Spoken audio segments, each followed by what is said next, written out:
کرنا چاہتا ہوں. حضرت ایوب علیہ السلام معاذ اللہ ثم معاذ اللہ نبی ہیں, نبی گناہ نہیں کرتے. آپ گناہ گار تھے, پھر بیماری کیوں آئی ہے؟ اس لیے ہمیشہ یہ نہ کہیں کہ ہر بیماری عذاب ہی ہوتی ہے. کوئی بندہ بیمار ہو جائے تو یہ نہ کہ فلاں پہ عذاب آ گیا ہے, فلاں پہ تکلیف آئی ہے تو یہ تکلیف عذاب ہے. مومنین کو جو تکلیف آتی ہے نا, اہل ایمان کو, وہ آزمائش ہوتی ہے. حضرت ایوب علیہ السلام تو معصوم ہیں, فرشتوں سے زیادہ پاک ہیں, پھر بیمار ہو گئے, پھر اتنی تکلیفیں دیکھیں. پتا چلا اللہ اپنے پیاروں کو بھی تکلیفوں سے گزارتا ہے. اللہ اپنے پیاروں کو بھی تکلیفوں سے گزارتا ہے. مومن کے لیے بیماری بھی رحمت ہے.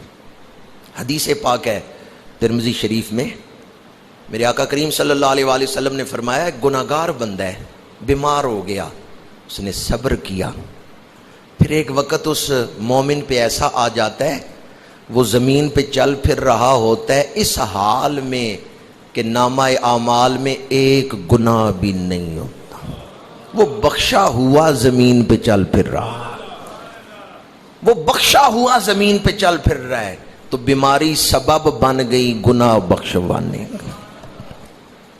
مومن بخشا گیا, اس حال میں وہ زمین پہ چل پھر رہا ہے کہ کوئی گناہ اس کے نامہ اعمال میں نہیں, جس کا جواب اس نے موت کے بعد دینا ہو. موت کے بعد بڑا سخت وقت ہے, تو اگر بیماری اس وقت کو آسان کر دے تو پھر بیماری عذاب ہے یا رحمت ہے؟ تو مومن کے لیے بیماری رحمت ہے.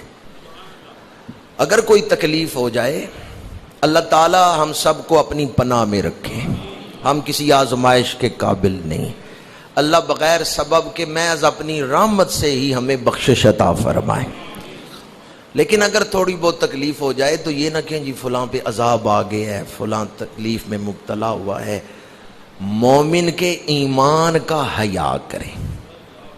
جو مومن ہے نا, اس کی طرف ایسا لفظ بولتے ہوئے آپ توہین کس کی کر رہے ہیں؟ ایمان کی.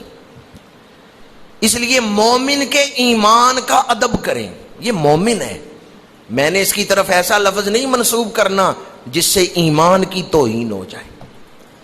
اس لیے ایک تو میں ایمان کے حوالے سے یہ بات بھی عرض کروں گا, نماز پڑھتے ہوئے جب آخر میں دعا مانگے نا, ربنا اغفر لی ولوالدی وللمؤمنین یوم یقوم الحساب, اس وقت بھی تمام مومنین کی نیت کریں دل میں, نماز میں خضوع و خشوع پیدا ہو جائے گا.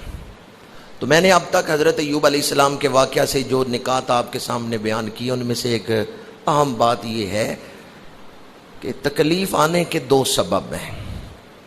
یا تو تکلیف آزمائش ہے, یا اپنے گناہوں کی سزا ہے. یہ دونوں چیزیں ہو سکتی ہیں, آزمائش بھی اور سزا بھی. کفار کے لیے, منافقین کے لیے سزا ہے, اور اہل ایمان کے لیے آزمائش ہے. پھر اہل ایمان میں اگر کوئی گناہگار ہے تو اس کے لیے گناہوں کی بخشش کا ذریعہ ہے, اور اگر وہ پہلے ہی بخشا ہوا ہے جس طرح کے انبیاء ہیں تو ان کے لیے بیماری یا تکلیف درجات کی بلندی کا باعث ہے. یہ بھی ایک حدیث پاک ہے کہ اللہ تعالیٰ مومن کو کوئی درجہ عطا کرنا چاہتا ہے, اور مومن کے عمل, یہ ہم جیسے اہل ایمان جو ہیں, انبیاء کی بات نہیں ہے, وہ تو بلند درجہ ہیں. اللہ مومن کو کوئی درجہ عطا کرنا چاہتا ہے لیکن اس کے اعمال اس درجے کے مطابق نہیں ہیں, تو اللہ پھر اس کو تکلیف سے گزارتا ہے. مومن صبر کرتا ہے, اللہ اس کو وہ درجہ عطا فرما دیتا. یہ وقت جو ہم گزار رہے ہیں, یہ وقت حوصلے کے ساتھ اور اللہ کی رحمت پہ کامل یقین کے ساتھ گزارا جا سکتا ہے. ورنہ بہت سارے لوگ ایسے ہیں جو مایوسی پھیلا رہے ہیں اور افواہیں پھیلا رہے ہیں.